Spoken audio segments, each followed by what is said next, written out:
I'm your host, Taylor McWaters. Here are the top 10 messed up facts about the royal family you hopefully didn't know. Let's do this. Kicking off our list at number 10, Princess Diana. We'll start with a tragedy right off the gate. Here we go. Prince Charles, the oldest son of the Queen, he straight up admitted to having an affair with Camilla right before his divorce from his first wife, Princess Diana. So, in turn, Princess Diana addressed that relationship and what exactly happened.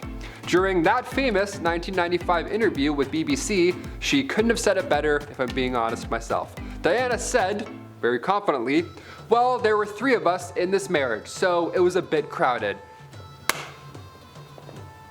That's a Princess Diana roast, folks. Oh no!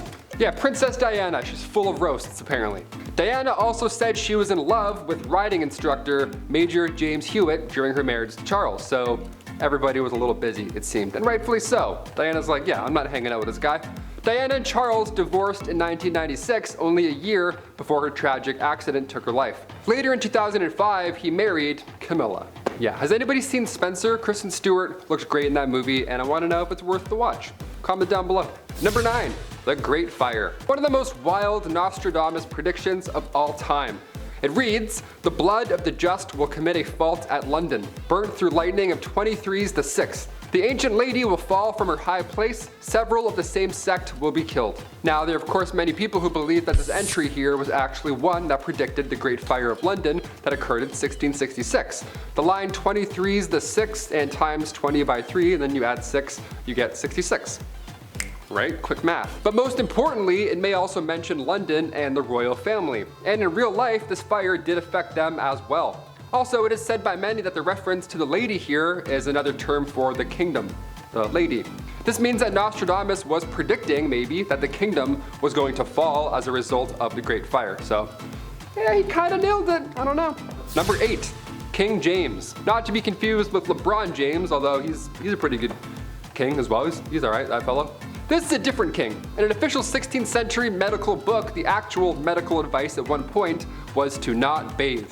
Don't do it or else you're a sinner, I guess. Use not baths or stews, nor sweat too much, for all openeth of the pores of a man's body, and maketh the venomous air to enter, and for to infect the blood.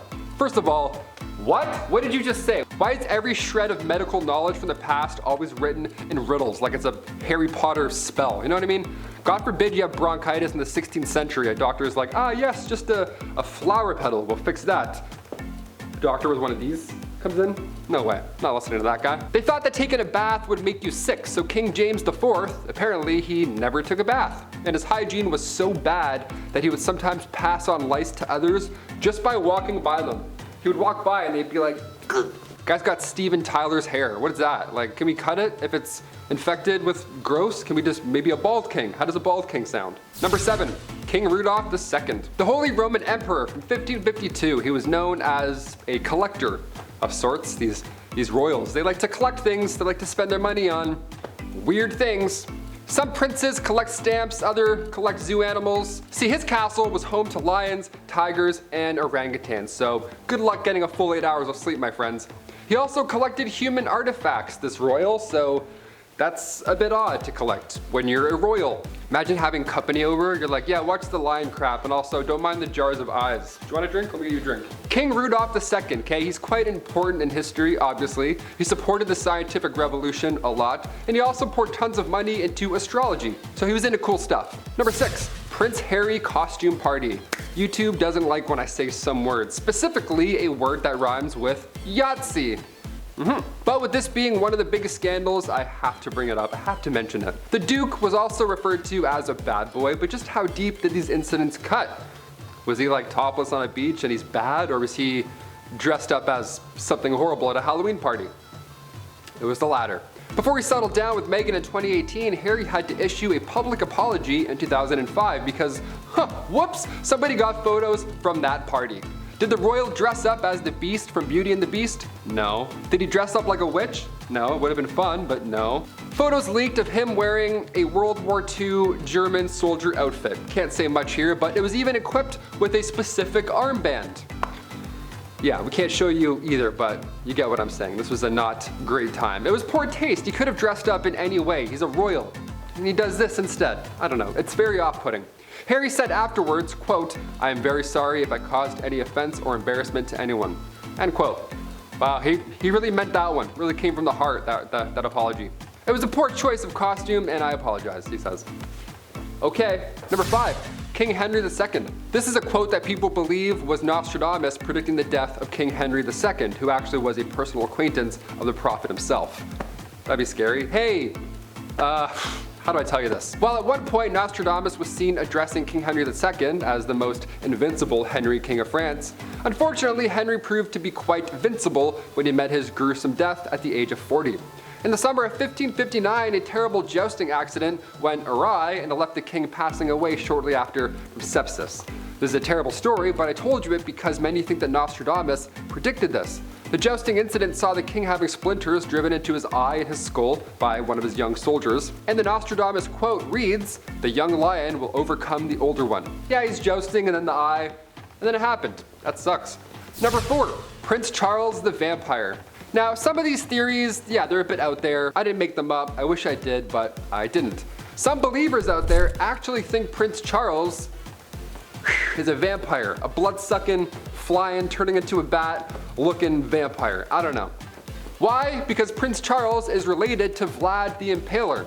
You know, that 15th century ruler who inspired the story of Dracula in Transylvania, who we're all pretty sure was a vampire. Now, it's a fun theory that went about, but Prince Charles having a piece of Romania is definitely helping out this case. We kind of believe this.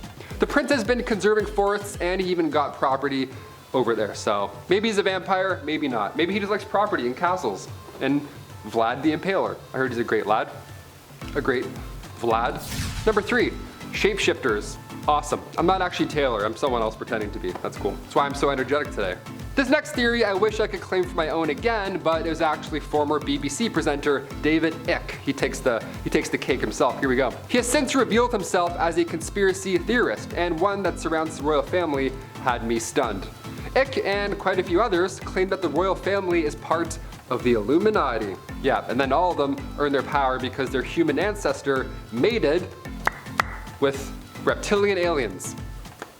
They were clapping alien reptilians. That's how they became royals. That's the trick. You gotta clap some reptilian alien. David says the theory actually explains why royal families are obsessed with keeping their bloodlines clean with other royals. And you know, incest.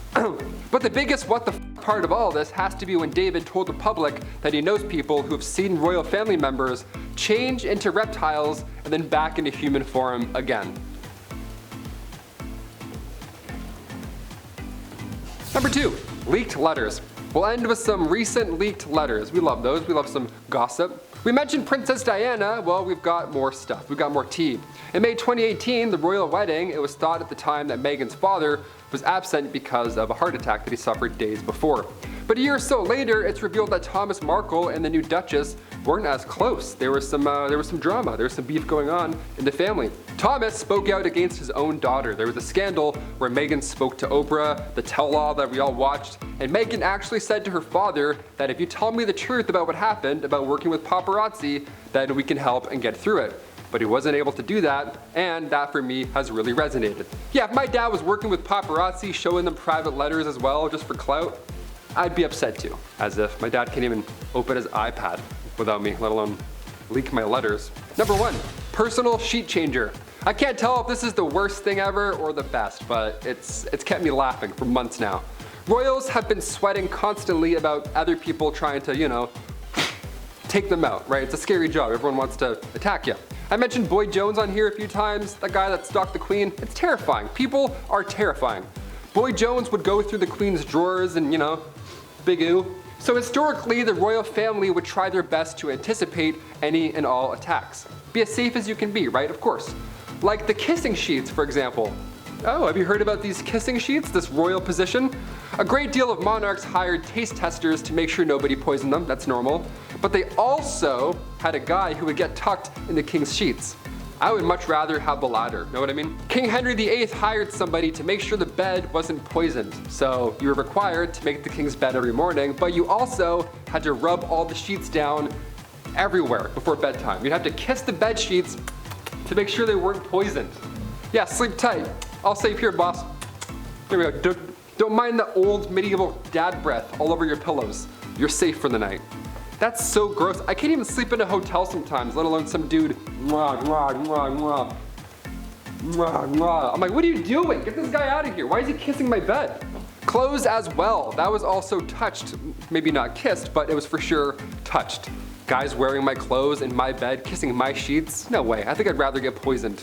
Take my jeans off. Get out of there. Thank you for watching. I've been your host, Taylor McWaters, keeping you bunch of cute bees, you cute biatches up in that hive over there, looking the way you do. All right, I'll see you next time. I spilled my drink. I'm out of here.